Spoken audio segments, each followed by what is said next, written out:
So, something big just went down in Dallas, and I need to talk to you about it right now. I'm talking about a wave of roster cuts that hit this team completely out of nowhere. And yes, it includes a player many of us never expected to see let go. This isn't one of those little Tuesday cleanups where they're just shuffling practice squad guys around. This is the type of roster shakeup that tells you the front office is in panic mode, urgency mode, season on the line mode. And with the Eagles coming to town, you can feel desperation in the air. What's up, Cowboys? Welcome to the NFL Playbook, Cowboys. If you're new here, don't forget to hit that subscribe button. This channel is all about breaking down everything you need to know about the America's team. All right, let's talk about what just happened because these cuts are absolutely wild. I've been watching everything unfold with this team, and there's so much to unpack here. We're looking at what could be a gift, an absolute gift for the Cowboys to salvage this season. We've got the Eagles coming up, then the Chiefs on Thanksgiving, and then the Lions. It could all happen. I was watching how this team looked 2 weeks ago against the Cardinals, and it was absolutely horrible. Then Monday night against the Raiders, they looked completely unbeatable. The question everyone's asking is, has the Cowboys season really changed after the bye week? We're about to find out. 3 tough tests coming up, and honestly, I kind of like our chances. Look, I don't know if the Cowboys are going to make a playoff run, but I do think we're going to win this Sunday. I really do. And I think once we win Sunday, once we beat the Philadelphia Eagles, things are going to get very interesting. The Eagles want to win that game 13-10. They want a low-scoring, grinded-out game. And I'm here to say that with CeeDee Lamb and the weapons we have, I don't think they hold us to 10 points. Now, I know what the skeptics are saying. We beat the Raiders, and it wasn't like they played the best competition. They had no run game. They tried to throw it with Geno Smith about 50 times. They played right into what the Cowboys do, and we know the Cowboys' offense is legit. I love the additions and the pieces that the Cowboys added, but some people think we can't beat the Eagles, the Chiefs, the Lions, and then the Vikings to get ourselves back in the race. One game at a time, though, right? Just trying to go 1-0. That's it. 1% better every day. The addition to the defensive line with Quinn and Williams is probably the most important one. We saw the way we beat the Raiders, which is encouraging because if you can win up front, you can win games. The reason why it's a little concerning is because our issues in the back end didn't really get tested. The Raiders couldn't do anything to attack the downfield, so we'll see. The Eagles have offensive line injuries, but they'll be able to design something to give Jalen Hurts enough time to attack downfield.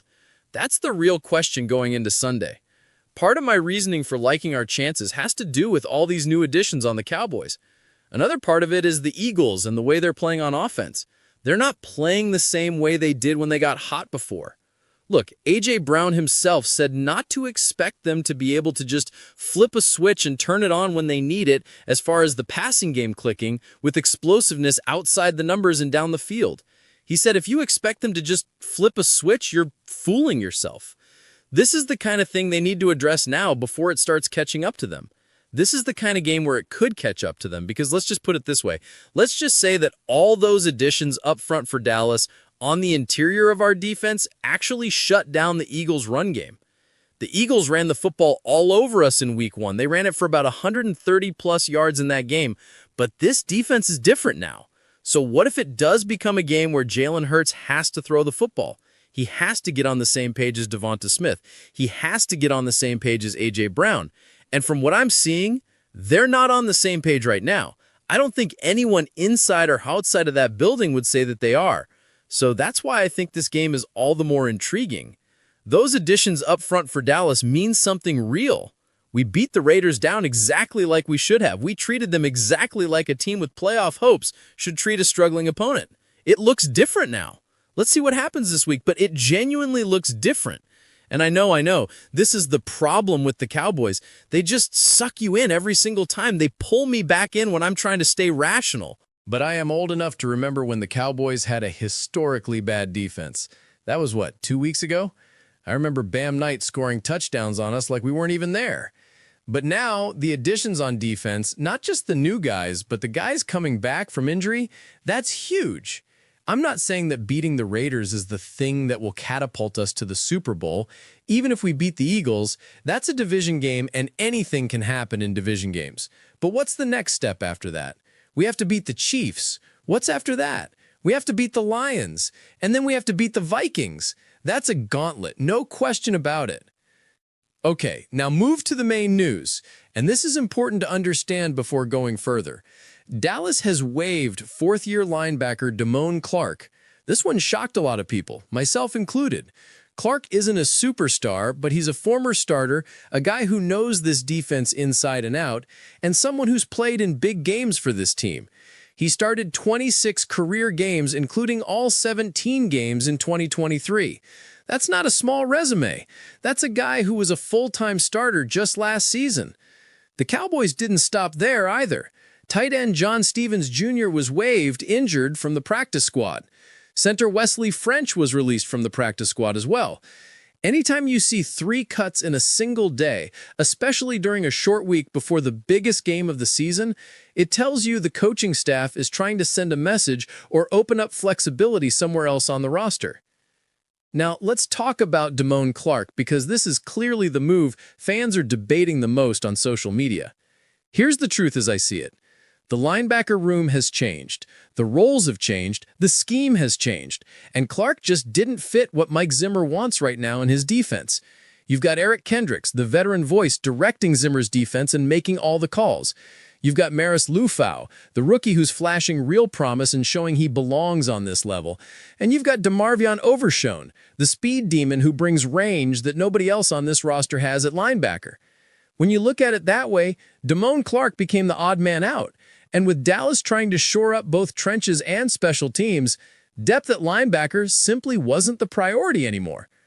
The timing of this move is not random at all. This team is desperate to enter Week 22 with the cleanest, strongest, most flexible roster possible. Let me break down what's going on here. 1, it's a short week. We play Philly in just a few days and there's no time to waste. 2, injuries and IR activations. Dallas needs room on the roster to make moves and bring guys back. 3, we have a new defensive identity under Mike Zimmer. Slow linebackers get exposed in his system, and there's no room for guys who can't keep up. 4, our playoff hopes are on life support. There's no more patience, no more waiting around to see if things work out.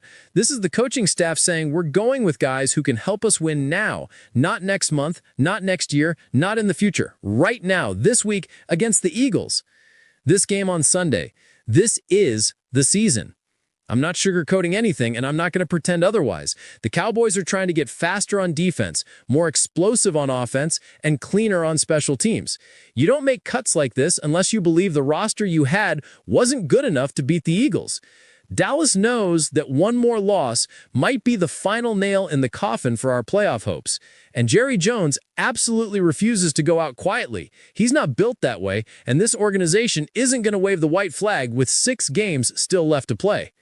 But now, I need to hear from you, Cowboys Nation. Were these cuts the right move? Are you shocked the team moved on from Damone Clark? Do you think the roster is better or worse heading into Week 12? Drop your thoughts down in the comments because I read every single one and I want to know where you stand.